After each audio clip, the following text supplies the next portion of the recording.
하나님 말씀 보겠습니다. 하나님 말씀은 마태복음 25장 1절로 13절까지의 말씀을 봉독하여 드립니다.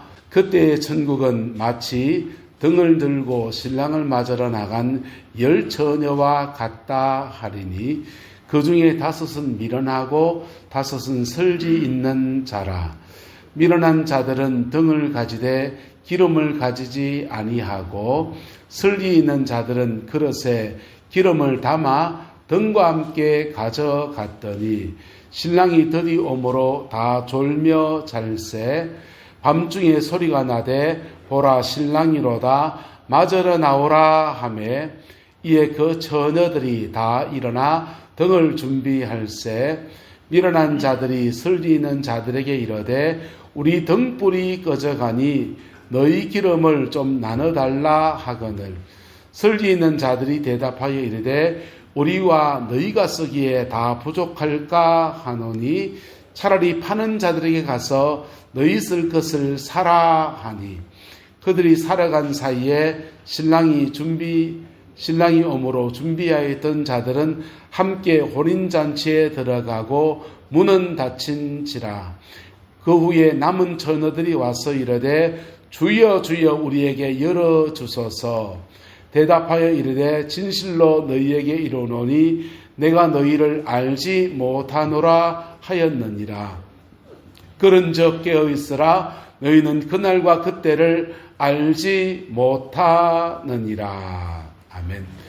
교회 신앙 고백 안에서 종말론 신앙, 주님이 다시 오신다라고 하는 고백하는 것, 이 신앙인 우리에게 굉장한 위로가 되기도 하고 경고가 되기도 하는 고백입니다.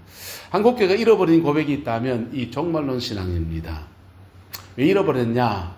외정치하를 지내고 6.25를 지날 때는 현실의 삶이 너무 힘들고 또 살아가는 삶이 시집살이 고되고 살아가는 삶이 고되고 봄철에 춘궁기를 지나갈 때 보릿고개를 못 넘어가고 현실의 삶이 너무 각박하고 또 조선조에 같으면은 노비로 살아가고 막 억눌린 자로 살아갈 때 이 억눌린 세상을 이 땅의 한스러운 인생을 극복할 수 있는 은혜가 뭐냐? 주님이 다시 오시는 것. 할렐루야. 또는 내가 주님 앞에 가는 것. 할렐루야. 그래서 종말론 신앙이 굉장히 발달한 나라가 우리나라였습니다. 그에 대한 부작용으로 이단도 종말론 들고 나와서 교회를 굉장히 어지럽게 했지만은 오늘 시대에 이르러서는 우리가 좀 많이 잘 사는 나라가 되었습니다. 좀 먹고 살만해지고 좀 잘 사는 나라가 되면서부터 우리는 주님이 다시 오신다. 내가 주님 앞에 서야 된다. 라고 하는 종말 의식보다는 우리가 오늘 살아가는 삶에 대한 더 많은 관심과 애정을 가지고 살아갑니다. 걸음간에 굴러도 어디가 낫다? 이성이 낫다 하는 그런 시대에 살아갑니다. 요즘 돈 없으면은 나라에서 복이 줍니다. 집 없으면은 나라에서 집도 줍니다. 그래서 이런저런 일들로 집에 어머니 혼자 계셔서 돌봐줄 사람 없으면 나라에서 요양보호 신청하면 얼마 안 되는 소정의 자기 부담금 내면은 그렇게 요양보호사가 와서 집에 살림도 살아주는 그런 시대가 되었습니다. 일주일에 한 번씩 얼마 내면은 목욕차가 와서 집에 매셔와서 목욕도 시켜주는 그런 시대가 됐어요. 그래서 노년의 삶을 살아도 세상이 고달프진 않은 시대가 됐습니다. 그러다 보니까 우리의 신앙생활이 신앙에도 이것이 영향이 끼쳐서 어떻게 하든지 살아가는 삶에 더 건강하고 더 행복하고 더 잘 살고 더 잘 먹고 매일 잔치상을 드시면서도 또 더 잘 먹고 그런 걸 추구하는 그런 시대에 살고 있습니다. 그런데 우리가 그런다고 해서 절대로 피할 수 없는 것이 있습니다. 절대로 피할 수 없는 것이 있습니다. 제가 예언을 하나 하겠습니다. 여기 계신 모든 분들은 10년, 20년 안쪽에 다 저 계실 겁니다. 몇 분들 빼고. 맞습니까? 맞습니까? 네. 예수님이 다시 오시는 재림도 있지만은 우리가 주님 앞에 서야 되는 개인적인 죽음이라는 것도 있는 겁니다. 개인적인 죽음을 개인적 종말이라고 하고 주님이 다시 오시는 것을 우주적 종말이라고 합니다. 어쨌든 종말은 우리에게 다가오고 있습니다. 할렐루야. 종말론에 관해서는 교회마다 신앙 색깔마다 다양한 의견들이 존재합니다. 예수님의 휴거가 있느냐 없느냐, 전천년설, 천년왕국이 있기 전에 먼저 7년 동안 대환란의 때가 있는가 없는가 이런 것 가지고 논쟁이 굉장히 많습니다. 그런데 정통교단들은 그런 재림의 형태가 어떻게 될 것인가에 관한 논쟁은 있지만은 그 재림을 준비하는 것에 관해서는 동일합니다. 재림을 준비하는 것은 동일합니다. 할렐루야. 재림을 준비하는 것은 내가 주님 앞에 서는 것을 준비하는 것과 주님이 다시 오시는 것을 준비하는 것은 다 동일합니다. 정통교단은 다 동일해요. 이단은 어떠냐? 이단은 이게 달라요. 재림이 어떻다? 예수님의 재림이 어떻다? 심지어 자기가 재림주다? 왔다? 이렇게 얘기하는데 그것을 준비하는 태도가 달라집니다. 14만 4천 명을 채워야 된다. 그리고 그분이 산 성지가 있는데 거기에 다 모여야 된다. 그래가지고요 이상한 짓을 사람들을 그냥 혹세무민하고 돈 뺏고 이상한 짓을 하게 되는 겁니다. 근데 재림의 준비는 다 동일한데 그 준비에 관한 얘기들을 오늘 나누려고 합니다. 여러분의 신앙생활 안에 여러분의 죽음 앞에 준비된 죽음이 되어지기를 주의 이름으로 축복합니다. 할렐루야. 안양에 가면은 이옥화 목사님이라는 분이 목회를 하신 분이 있어요. 안산이군요. 안산 예정교회입니다. 그분이 예수님을 믿게 되었는데 예수 믿고 난 뒤에 시어머님이 이제 시아버지가 곧 돌아가실 중병에 걸린 겁니다. 곧 돌아가실 중병에 걸렸는데 이옥화 집사였습니다. 집사님이신데 열심히 그냥 교회 일에 열심을 내고 전도하러 다니고 기도하러 다니고 막 그렇게 다닙니다. 사업도 했습니다. 사업을 하러 거래처를 막 다니고 그럽니다. 그런데 임종을 맞이하게 되는 시아버지가 임종을 맞이하기 전에 자꾸만 밤에 두려워 벌벌 떠는 겁니다. 밤에 벌벌 떨어요. 그리고 식구들에게 이상한 얘기합니다. 저기 안 보이냐? 시꺼먼 놈이 날 잡으러 왔다. 그렇게 이야기합니다. 그래가지고 식구들은 보입니까? 안 보입니까? 안 보입니까? 아버님 뭐가 보인다고 그러세요? 그런데 저거 자꾸 보인다. 그러는데 이분이 그러시는 거예요. 근데 옥화가 오면 그놈들이 다 도망가고 없다는 거예요. 옥화가 오면. 그리고는 이옥화 집사였습니다. 이 집사님이 집에 와서 전도하러 가다가 교회 봉사하러 갔다가 자기 사업하러 갔다가 집에 오면 그 시꺼먼 놈이 다 도망가고 없다고 그러고 그게 반복되니까 아이쿠 내가 아버님 이 영혼 준비를 해줘야 되겠구나 라고 마음을 먹었습니다. 그리고는 방에 들어앉아서 아버님에게 복음을 전합니다. 예수님은 믿는 것이 무엇인지, 예수님이 우리 죄를 어떻게 사하셨는지, 그분이 부활하심으로써 인간에게 정말 소망이 되는 것을 어떻게 주셨는지, 사람은 왜 죽음을 맞이할 수밖에 없고 죽음의 끝에는 영원한 천국이 어떻게 예비되어 있는지 진리를 소개했습니다. 그리고 아버님에게 예수님 복음을 전했어요. 예수님 복음을 전하고서는 옆에 앉아서 계속 찬송 부릅니다. 찬송하고 기도하고 찬송하고 기도하고 그렇게 시간을 보내는데 아버님이 그러는 거예요. 야야 네가 있으니까 저 시꺼먼 놈이 안 온다는 거예요. 그리고는 시간이 지나서 그 아버님 시아버님께서 영혼의 평강을 얻어서 조용히 자듯이 그렇게 평강한 죽음을 맞이하셨다는 거예요. 할렐루야. 여러분 저와 여러분 중에 죽음을 피할 수 있는 사람이 누가 있습니까? 죽음을 피할 수 있는 사람이 누가 있습니까? 우리 중에 아무도 죽음을 피할 수 없습니다. 그리고 그 죽음에는 순서가 있습니까? 없습니까? 오는 거는 순서가 있는데 가는 거는 순서가 없습니다.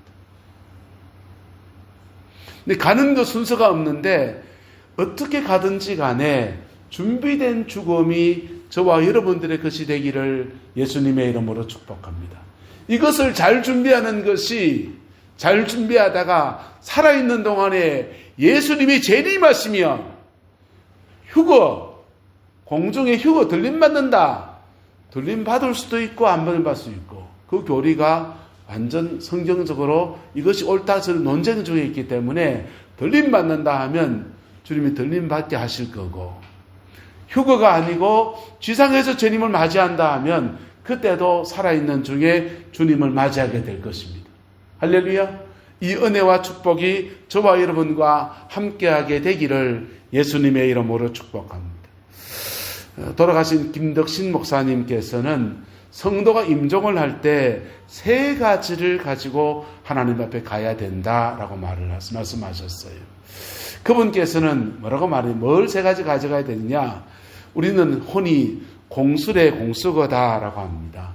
빈손 들고 왔다가 빈손으로 간다 이런 것이지요.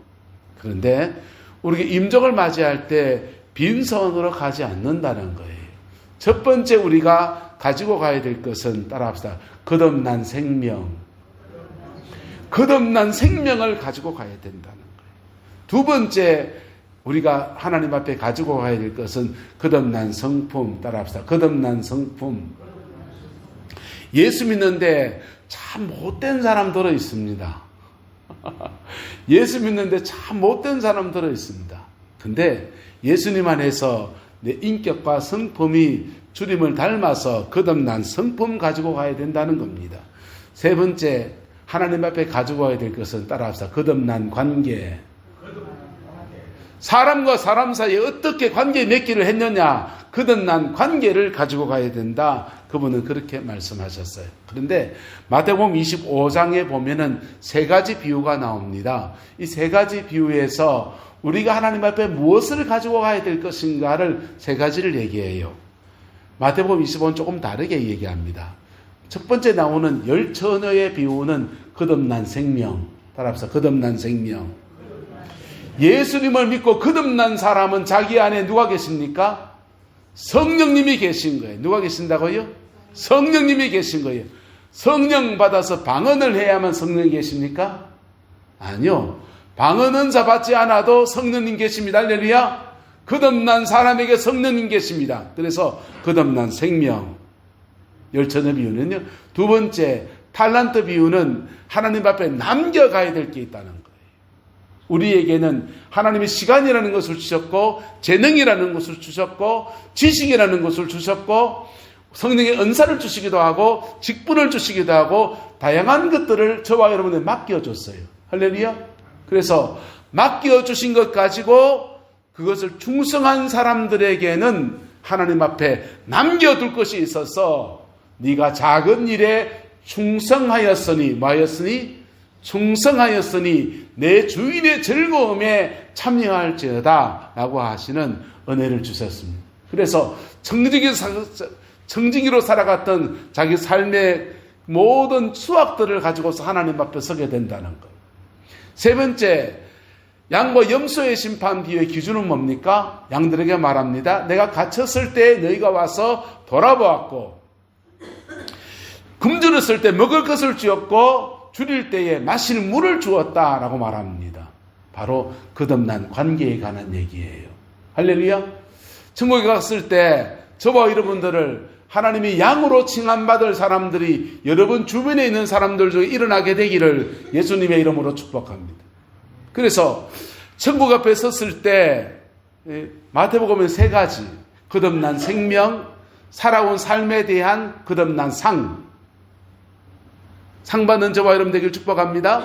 세 번째, 거듭난 관계. 어떤 관계를 가졌느냐. 이 세 가지의 물음을 우리 주님은 하시고 그에 따라서 하나님 나라에서 상을 주신다는 것입니다. 그 은혜와 축복이 저와 여러분과 함께하게 되기를 예수님의 이름으로 축복합니다. 오늘은 첫 번째 비유입니다. 열처녀의 비유입니다. 열처녀의 비유에서는 세 그룹의 사람이 등장합니다. 등을 가지되 뭘 가지지 않는 사람, 기름을 가지지 않는 사람. 두 번째 그룹은 등을 가지고 기름을 가진 사람. 할렐루야. 여기 등이라면 등을 가지고 안에 내용물인 기름을 채운 사람. 할렐루야. 저와 여러분 그런 사람 되기를 예수님의 이름으로 축복합니다. 세 번째 열처녀 비유에는 눈에 보이지 않는 까메오가 하나 있습니다. 한번 따라합시다. 불을 밝힌 사람. 등은 기름을 담기 위해서 있고 기름은 불 붙이기 위해서 있습니다. 그래서 불을 밝힌 사람이 있는데 이 사람은 이름도 안 나와요. 심지어 열처녀 속에 들어가 있지는 않습니다. 뭐라고 외치느냐? 보라 신랑이로다. 뭐 하는 사람요? 예? 밤중에 소리가 나되 보라 신랑이로다. 맞으러 나오라. 외치는 자의 소리가 있습니다. 이름도 없어요. 그냥 그림자처럼 소리만 등장하는 한 분이 있습니다. 보라 신랑이로다. 맞으러 나오라. 이 사람은 뭐한 사람? 한번 따라해보자. 불 밝힌 사람. 여러분, 교회 안에서 신앙생활을 하다 보면 자기 나름의 신앙의 그릇이 만들어지게 됩니다. 좋은 그릇으로 만들어지게 되기를 예수님의 이름으로 축복합니다. 그 그릇 안에 근데 중요한 것은 뭐가 채워져야 됩니까? 기름이 채워져야 됩니다. 뭐가요? 기름이 채워져야 됩니다. 서울의 어떤 교회에 등록하신 분이 교회로 옮기면서 고민을 그 목사님에게 얘기합니다. 목사님에게 말하면서 앞에 교회에서 직분이 높은 직분이신데 중직이신데 왜 교회를 옮겼습니까? 이분이 주저하고 말씀을 하지 않으시는데 무슨 사고치고 온 사람인가 싶어서 집요하게 캐묻습니다. 이분이 눈물을 흘리면서 이렇게 말해요. 그 교회에서 온갖 일에 충성했다는 거예요. 주방에 설거지하고 구역장으로 섬기고 온갖 일에 충성하고 헌금생활하고 온갖 일에 충성 다했는데 근데 왜 왔습니까? 상처 받았습니까? 아니요. 상처 안 받았대요. 근데 이분이 주일날 예배만 드리고 나면 이상하게 마음이 하더라는. 내가 문제가 있나? 그래서 며칠 금식 기도를 해봤는데도 계속 주일만 예배 드리고 나면 자기의 마음이 그렇게 하더라는 거예요. 목사님이 굉장히 당황스러웠습니다. 아니, 왜요? 자기도 몰라서 고민을 하다가 그것이 고민한 세월이 1년을 고민했다는 거예요. 그리고 1년을 이렇게 고민하다가 마음속에 드는 마음이 뭐냐 하면 교회에 복음이 없구나라고 생각했다는 겁니다. 교회에 뭐가 있어야 됩니까? 교회에 강대상도 있고요. 피아노도 있고요. 마이크도 있고요. 스피커도 있고요. 교회에 뭐가 있어야 됩니까? 근데 복음이 있어야 합니다. 할렐루야. 교회에 복음이 있어야 됩니다. 그래서 이 복음이 느껴지지 않는 이유가 뭘까? 목사님의 설교를 쫙 메모를 하면서 자꾸 분석도 해보고 이런저런 고민해보고 근데 목사님 설교도 나무랄 데가 없대요. 근데 자신의 영혼은 계속 공허하고 복음 없는 듯이 느껴지고 그래서 이분이 꾸묵하게 보니까 목사님은 설교 나무랄 데 없고 말씀 잘 전하시는 것 같은데 피 묻은 십자가의 복음을 전하지 않다. 예수님께서 우리 죄를 위해 죽으시고 부활하셔서 우리의 모든 죄를 사하셨고 우리 그 십자가 자백하며 회개하며 나갈 때 우리 영혼을 정결케 하시는 그 은혜를 베풀어 준다라고 하는 단순한 얘기잖아요. 그 진리가 선포되지 않고 심리학이 등장하고 인문학이 등장하고 정치도 등장하고 경제 얘기도 하고 하는데 그냥 인문학 강의 같은 설교였더라라는 겁니다. 여러분, 오늘날 개신교 우리가 섬기는 신앙생활하는 이 개신교 교단 안에 심각한 위기가 뭐냐? 복음이 점점 더 희미해지고 있다는 것입니다. 복음이 점점 더 희미해지고 있다는 거예요. 80년대, 70년대 교회 오면은 사람들이 적어도 무엇을 들었느냐? 복음을 들었습니다. 뭘 들었다고요? 복음을 들었습니다. 복음을 듣고 난 뒤에 하나님이 모든 죄를 사하셨구나. 예수님 보내셨구나. 그리고 그 진리 앞에 반응하는 시간을 가져야 되는데 밤에 낮에 예배드리고 있다 보면은 마음에 진지하게 받아들이는 사람을 보고서는 어느 권사님 밤에 뚝뚝뚝뚝 칩니다. 야, 니 이리 와봐라 하더니 밤에 기도하는 자리에 끌고 가요. 그리고는 함께 기도하자 하더니 막 쨍자고 회개시키고 네 무슨 죄를 지었노 회개시키고는 거듭나는 영혼이 거듭나는 그 체험적인 신앙으로 그렇게 발전되어지는 일들이 자연스러웠던 것이 한국교회였습니다. 어느 날부터인가 교회에서 복음이 희미해지고 그리고 그 복음을 체험하면서 십자가의 그 은혜 안에서 체험하는 은혜가 너무나 약해진 오늘 시대를 살아가고 있습니다. 교회 와서 복음을 만나고 영혼을 거듭나게 하고 새롭게 하시는 은혜를 체험해야 되는데 교회를 다니면서 전혀 영혼이 거듭나지 않을 수도 있는 그런 상황 안에 우리가 지금 살고 있는 거예요. 병원에 갔다가 병원에 환자들이 모여드니까 그 환자들 틈바구니에 2차 감염이 되는 경우들을 들어보게 됩니다. 그리고 병원에서 이런 항생제 저런 항생제를 온갖 항생제를 쐬다 보니까 그 많은 항생제에게 내성이 생긴 균이 바이러스가 몸에 침투해 가지고 치료가 정말 어려운 사람들이 텔레비에 드러 나오곤 합니다. 여러분 병원에 갔다가 치료받으러 병원에 갔다가 더 큰 병을 안을 수 있는 그런 시대. 똑같이 교회에 왔다가 교회에서 마땅히 서비스 받아야 될 복음을 듣지 못하고 복음 앞에 서야 될 기회를 찾지 못해서 영혼이 거듭나지 못한 사람들이 우리나라 교회 안에 있을 수 있습니까? 없습니까? 있을 수 있다라는 겁니다. 우리 내남 제일의 몸된 교회 안에서 신앙생활하는 저와 여러분 모든 사람들은 영혼의 거듭남이 있게 되기를 예수님의 이름으로 축복합니다. 그래서 교회 다니는 것이 안전하지 않아요. 눈에 보이는 이 교회에 속할 때고 해서 다 천국가는 거 아니에요. 우리 교회 안에 속했을 때 피 묻은 십자가의 은혜 아래서 예수 그리스도의 은총 앞에 내가 자백하고 고백하고 나의 죄를 사하시는 하나님의 은혜를 개인적으로 경험할 때 그 사람은 거듭난 사람, 중생한 성도인 것입니다. 할렐루야. 그럴 때 방언을 하실 수 있고 안 하실 수 있어요. 안 하실 수 있어요. 하지만 중생해야 합니다. 할렐루야. 이 은혜와 축복이 우리 내남 제일회 가운데 가득하게 되기를 예수님의 이름으로 축복합니다. 열처너비 위에서 사람들이 외칩니다. 등을 준비할세 미련한 자들은 설기 있는 자들에게 말합니다. 우리 등불이 꺼져가니 너희 기름을 좀 나눠달라 라고 말합니다. 등은 가졌는데 무엇을 가지지 못한 사람, 기름을 가지지 못한 사람. 여러분, 여러분의 영혼 안에 성령의 기름이 가득하게 되기를 예수님의 이름으로 축복합니다.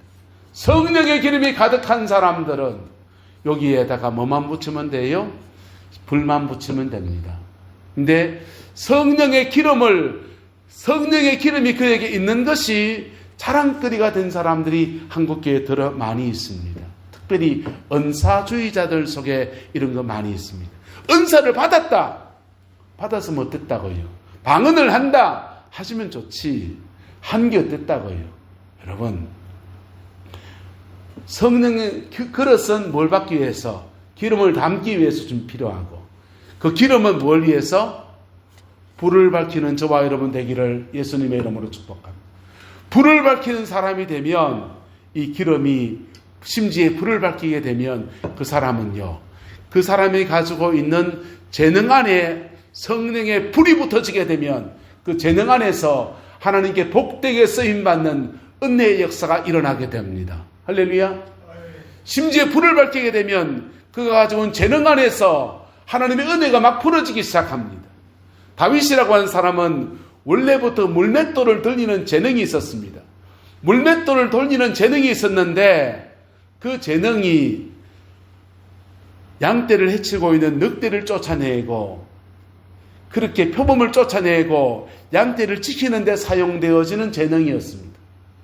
그 재능이 사무엘을 통해서 성령의 기름 부음이 임하고 나니까 불을 밝히는 사람이 되었어요.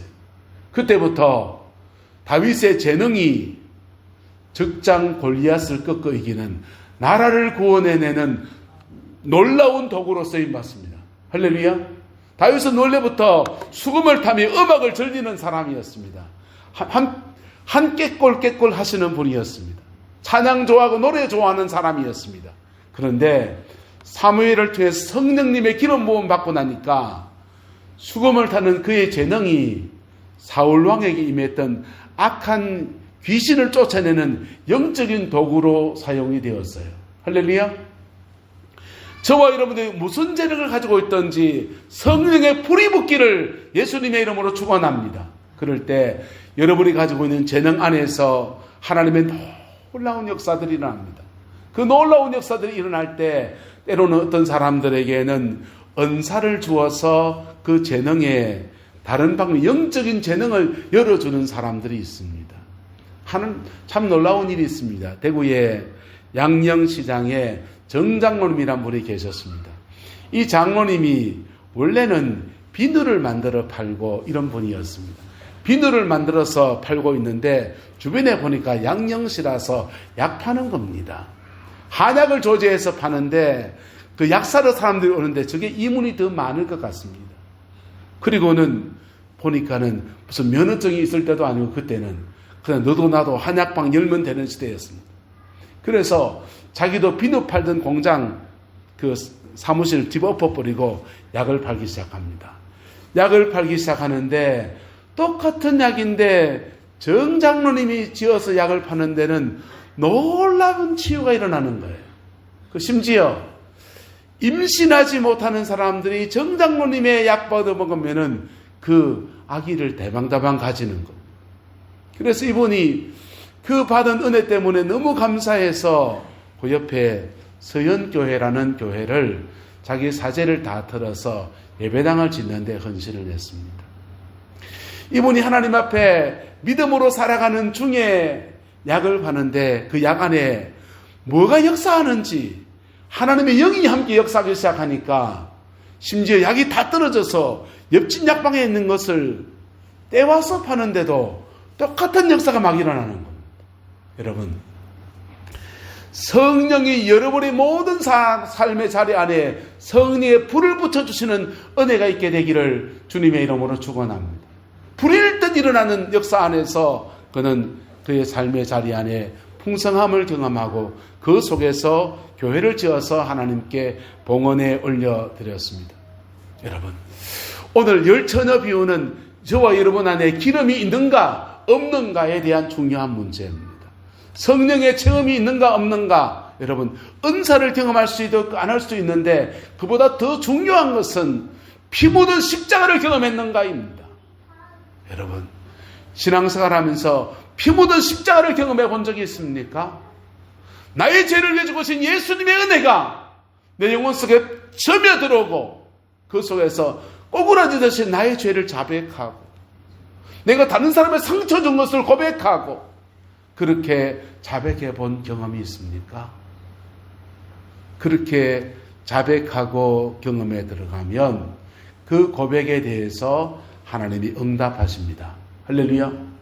그리고 2000년 전에 흘렸던 보일의 피가 오늘 생생히 역사하여서 우리 영혼을 거듭나게 만들어줍니다. 그런 체험 없으면 지옥 갑니까?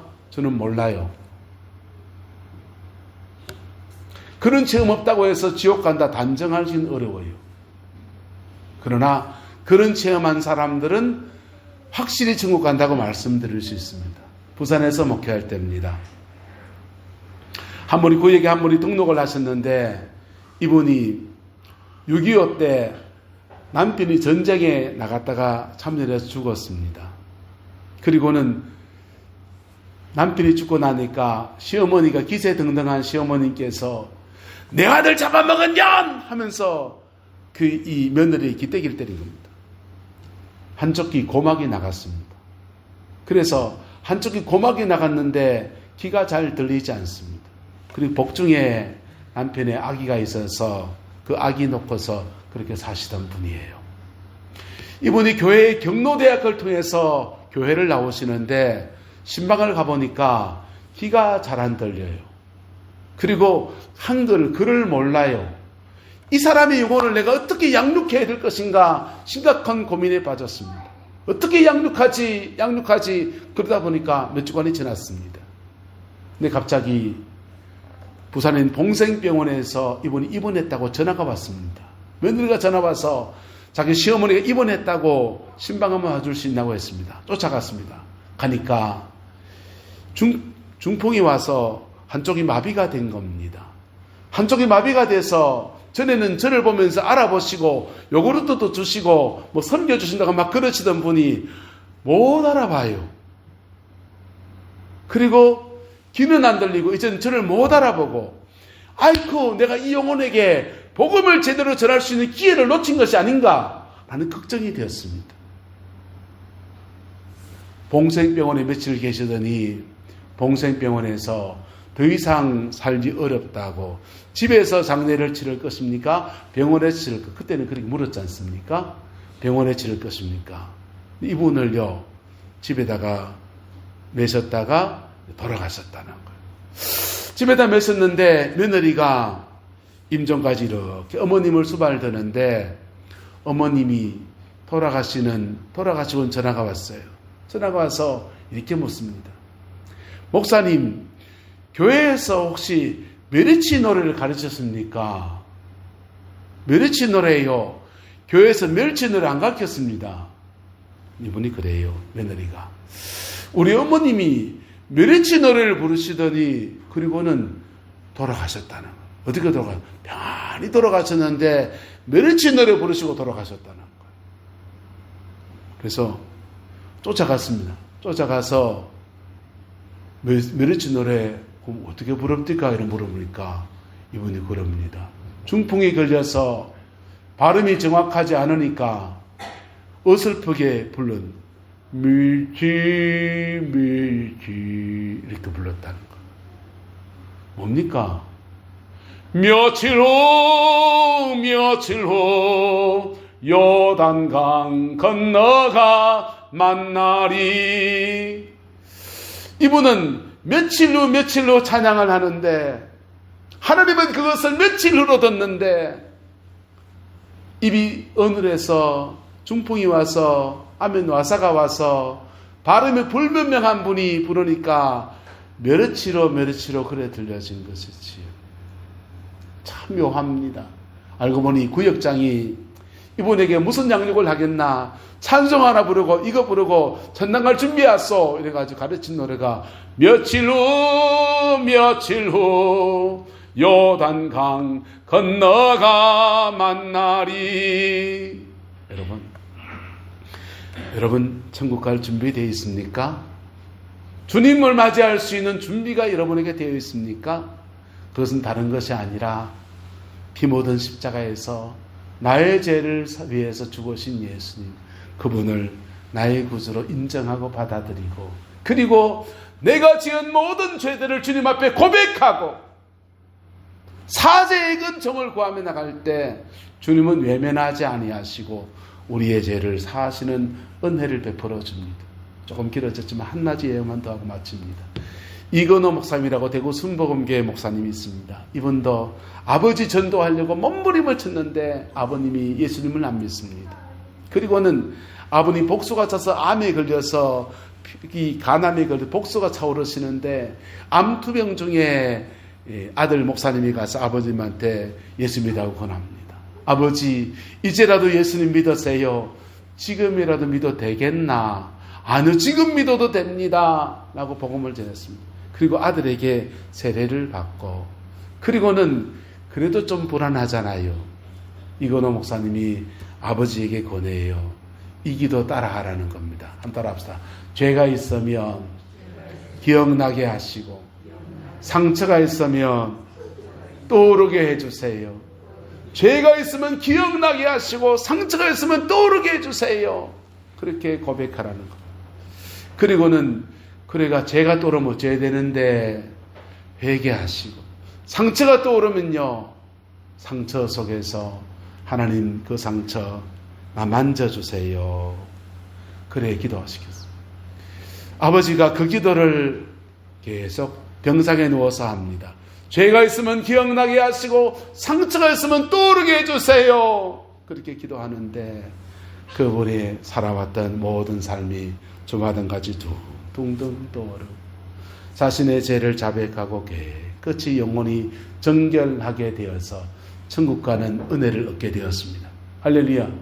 천당 가는 준비와 재림하신 예수님을 맞이하는 준비는 동일합니다. 그분 앞에 회개하고 죄를 사하시는 그 은혜 앞에 깊이 나가는 데 있습니다. 이 은혜와 축복이 우리 내남자일의 모든 성도들 속에 함께하게 되기를 예수님의 이름으로 축복합니다. 그래서 넉넉한 구원의 역사가 우리 모두에게 이루어지게 되기를 그리스도의 이름으로 축원합니다. 기도하겠습니다. 좋으신 아버지 하나님, 주님의 평강과 자비를 감사합니다. 날마다 예수 그리스도 그 이름으로 승리하는 저희들 되게 하시고 하나님의 자비하심 속에 온전히 승리할 수 있는 은혜가 있게 우리 하나님 인도하여 주옵소서. 피 묻은 십자가의 복음이 우리를 주장하여 주시고 그리스도의 영광 안에서 남은 인생 복으로 살아낼 수 있는 은혜가 있게 하나님 역사하여 주옵소서.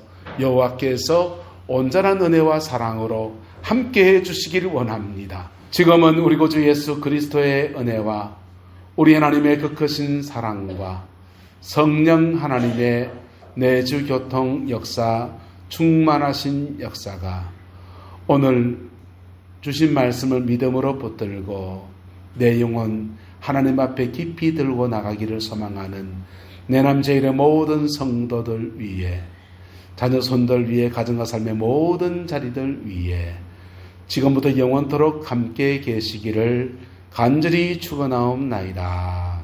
아멘.